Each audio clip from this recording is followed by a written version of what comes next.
यह कहानी एक दिव्यांग राजा की है जिसके राज्य में कोई भी परेशान या समस्या नहीं थी।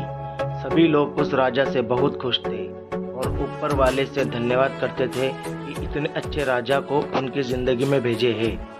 वह राजा दिव्यांग था, उसकी एक आंख नहीं थी और एक पैर नहीं था, लेकिन फिर भी राजा को इस बात का कोई मलाल नहीं था।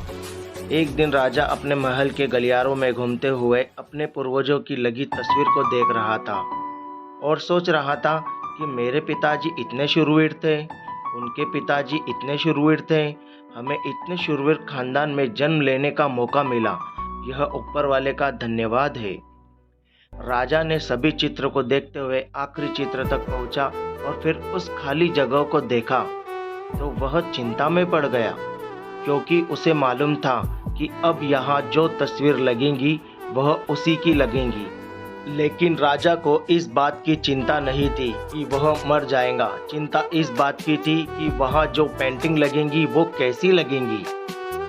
राजा का एक आंख और एक पैर ना होने की वजह से वह चिंता में पड़ गया और सोचने लगा कि इस गलियारे में इतने शानदार पेंटिंग लगी है, लेकिन मेरी एक आंख और एक पैर ना होने की वजह से मेरी ही तस्वीर सबसे खराब लगेंगी और सबसे भद्दी दिखेंगी। राजा ने सोचा कि मेरे मरने के बाद पता नहीं कैसी पेंटिंग बनेगी और क्यों ना मैं अपने जीते जी ही एक शानदार पेंटिंग बनवाऊं, ताकि मुझे ये सुकून मिल जाए कि मेरी यहाँ अच्छी पेंटिंग लगेंगी। अब उस राज्य में ऐलान करवा दिया गया और सभी पेंटर्स को बुलाया गया और कहा गया कि जो भी पेंटर राजा का शानदार पेंटिंग बनाएगा उसे शानदार इनाम मिलेगा। अब सभी पेंटर राज्य में आए और उन पेंटर को पता था कि अगर शानदार पेंटिंग बनेगा तो शानदार इनाम तो मिलेगा, लेकिन जिस राजा का एक आंख नहीं है, एक पैर नहीं है, उसका शानदार पेंटिंग कैसे बनेगा। पेंटर सोच रहे थे कि इनाम का तो पता नहीं, लेकिन अगर शानदार पेंटिंग नहीं बनी और राजा गुस्सा हो गया तो सजा मिलेगी, इसलिए बड़े बड़े चित्रकार भी आगे नहीं आए। तभी उसमें से एक लड़का बोला, राजा साहब, मैं आपकी पेंटिंग बनाना चाहता हूँ, मुझे 24 घंटे का वक्त दीजिए। अब सभी बड़े बड़े पेंटर हैरान हो गए कि ये लड़का क्या पेंटिंग बनाएगा, और अगर राजा को पेंटिंग पसंद नहीं आई तो इससे सजा जरूर मिलेगी। राजा बोला, ठीक है, आप अपना करके आइए। अगले दिन वह लड़का तस्वीर बनाकर लाने वाला था और दरबार पूरी तरह से भर चुका था। लोग दूर दूर से ये देखने के लिए आए थे कि वह लड़का कैसा पेंटिंग बनाकर लाएगा। अब लड़का जब उस राजा की पेंटिंग बनाकर लाया तो लोग आश्चर्यचकित रह गए। सब लोग जोर जोर से तालियां बजाने लगे, सीटी बजाने लगे, और जब राजा ने उस पेंटिंग को देखा तो वह खुश हो गया और बोला कि वाह, इससे अच्छी पेंटिंग तो इस पूरे गलियारे में नहीं है। राजा ने उस लड़के को बहुत सारा इनाम दिया।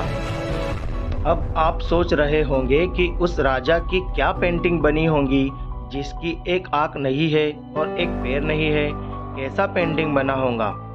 उस तस्वीर में लड़के ने उस राजा को एक घोड़े पे सवार किया था।